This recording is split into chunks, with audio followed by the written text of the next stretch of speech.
Hello again, everyone, and welcome to another episode of the SPI Vidcast. In this episode, we'll be taking a look at a very particularly Singaporean phenomenon that is hauntings in army camps. We'll be also analyzing why there are such stories of hauntings there. Alright, so as we all know, there are many army camps located all around Singapore. And almost all Singaporean males and second-generation permanent resident males are required to undergo national service. They could be sent to the army, to the air force, to the navy, or to the police. Now, many of these enlistees have experienced paranormal events, had experienced hauntings, have been spooked by something or other during their time that they served the military, their national service, that is. Now let's take a listen to a story, a personal encounter by Mr. Edwin. So it's from my personal experience while I was enrolled in Pulau Tekong for my basic military training. So as we know, we heard of a lot of strange stories, or rather ghost sighting reported by my fellow platoon mates or my sergeant. So I never believed in any of these stories until I got my own experience to tell. It was a night where everything was quiet. I was awakened by a soft wailing sound. At first I tell myself it must be my corporal or sergeant, teasing us or trying to make us wake up, or they can't sleep or trying to make their rounds to disturb us.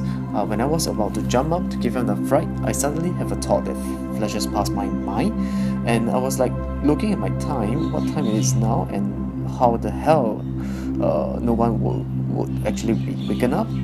So I was thinking, was I dreaming? So I later found my watch under my pillow and I saw the time was 3 a.m. So I started to have many questions like zooming past my mind, and was almost trying to shout out loudly because it seems like I was getting more afraid, but I couldn't get any words out of my mouth.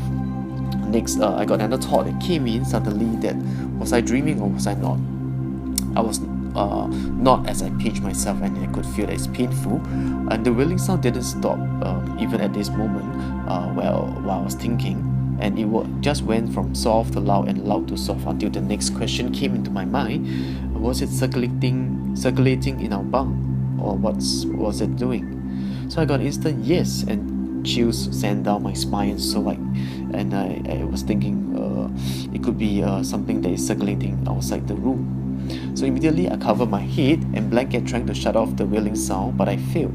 It just get louder and louder, and I didn't know why it didn't wake up anybody else. I was keep asking myself, what's happening, and just sending the shivering cold sweat down my spine, and it's just happened automatically. And I took a peek from my blanket. I saw a white figure just pass by, and it makes me really want to scream out. I was so afraid that it spotted me. That quickly covered my eyes. So it was beyond words that could describe how afraid I was. I kept my eyes shut and waited until the wailing sound disappeared or stopped completely. And I think it was in the morning, about 5 a.m. And when I wake up and I asked my buddy and other platoon mate, did they hear the loud wailing sound last night? It seems like no one had really heard anything. So got me puzzled. Was it only me? So it was thankfully that the following nights and thereafter I didn't have such experience again. But again, some of my platoon mates actually have other experiences which are far more scarier than mine. So why are army camps so notorious for having stories about paranormal sightings?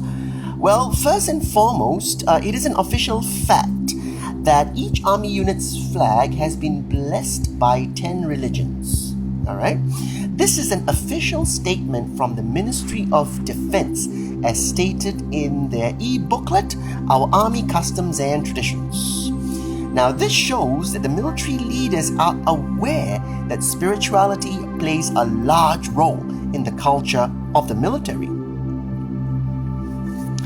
Many appointment holders in the camp, such as platoon commanders, sergeant majors, and officer commandings, also believe in the spiritual power of the SAF crest, the Singapore Armed Forces crest. Now, when any serviceman gets spooked, gets possessed, gets haunted by anything, gets followed by anything back to the bunk, anything like that, they would take off their berets. The appointment holders, would take off their berets. There's a crest on the beret, as you can see there. They would press this crest very hard against the forehead of the serviceman, and they would say prayers in whichever religion that they subscribe to. All right, and they swear a lot of the time the serviceman snaps out of it. Now, why are military experiences in Singapore often accompanied by hauntings and paranormal experiences? Now, one reason why this is so is because many military activities take place in isolated areas. All right? These areas, such as jungle training, for example, is held in forested areas, which are isolated and secluded far, far away. Now, we all know that forested areas often contain many paranormal secrets. In European folklore, Slender Man is often noticed in forests.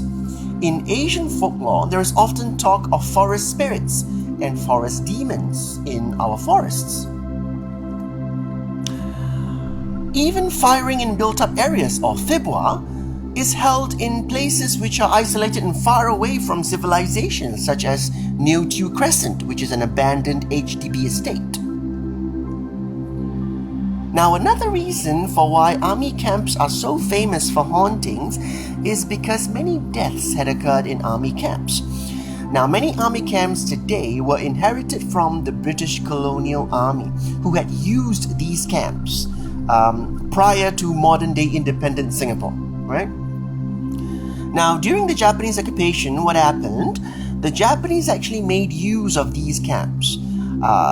They would raid these camps and slaughter the servicemen there. They would also capture servicemen as prisoners of war and put them in these very camps. All right. So there would be a lot of turmoil in these camps. Now, the prisoners of war, a lot of them didn't actually survive the war. A lot of them died from malnutrition. Yeah, because while in the villages often ate tapioca and sweet potato, just the roots which were widely available during the war. In the camps where prisoners of war were held, they were often fed just a daily diet of rice. Now, we all know that rice is empty carbs. It's just carbohydrates with no real nutritional value, no real vitamins, no real minerals. So if you just eat rice every day, your body is going to be depleted from the nutrients and all the amino acids, all the vitamins that it needs. All right, it's going to be denied of all those things. Right. So because of that, the prisoners of war often died from malnutrition. Okay, so the deaths, these are traumatic experiences, okay? And traumatic experiences often leave behind negative energies. Now, all energies have memories, okay? Negative energies would have painful memories, and these memories would be what the deceased knows just before his death, okay? So when these negative memories, when these negative energies and their painful memories become resident in these camps, it's very hard for them to leave. The energy does not get dissipated. And why is that so? If you are a soldier who died in these camps, who was shot and killed in these camps, you will not leave the camp because you were not given orders to do so. If you were a prisoner of war who died from malnutrition in the camps, you won't leave the camp either because, as far as you know, when you were still alive, the Allies hadn't won the war. And if you were a civilian who happened to die in the camp, you won't necessarily leave your hiding place because the streets are more dangerous than the camp as a hiding place. The streets often had air raids. Men were beheaded at will. Women were taken away as comfort women. No one wanted to be on the streets if they could help it. Well, yet another plausible reason for the hauntings in camps is what is known as the stone tape theory.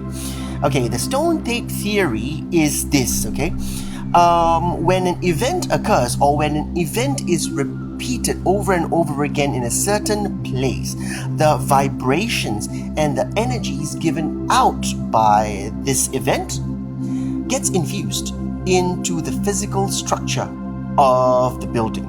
Okay, now the building then holds these energies until the right time or the right conditions, whereby these energies and these vibrations will manifest themselves in sonic form or in visual form. All right. Now, paranormalists would refer to this as a residual haunting. And residual hauntings are very difficult to pick out. They are very difficult to analyze, very difficult to capture because, well, paranormalists don't know what actually had happened there previously to cause the physical structure to absorb the energy and the vibrations. So it's really hard to trace the history behind the manifestations, if and when they do occur. Now, one of our contacts by the name of Mr. Alexis had this very experience in Pulau Tekong, BMTC, when he was serving his national service. According to him, it was just a few hours after lights out when he heard marching outside his bunk. Then he was thinking to himself, who would be marching at this hour? And just as he was pondering that, he realized that the commands were given in English instead of the usual Malay.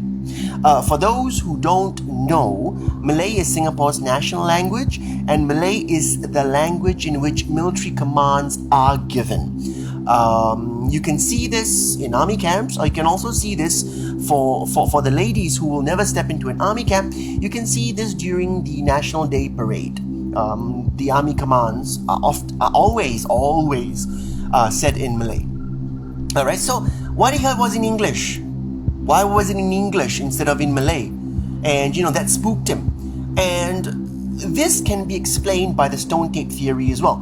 It could be very possible that the parade square outside his bunk was previously used by British colonial soldiers, and the marching drills of the British soldiers produced vibrations which were infused into the concrete of the parade square. And at that very night, the conditions were just right for these vibrations to manifest themselves in sonic form to Mr. Alexis. The Ministry of Defense began a transformation exercise of the military. This began since 2008, and the transformation is into a 3G networked army. There will be a lot more integration between army units, between the army and the air force, the army and the navy, etc., etc. Servicemen will learn in more innovative, creative pedagogies using e-learning and mobile learning and such. However, the spiritual side of the army will always remain, and along with it, its paranormal and its supernatural stories as well. Thank you very much for watching this episode of the SPI Vidcast. Until the next episode, remember, think scientifically, but look beyond science. Bye-bye.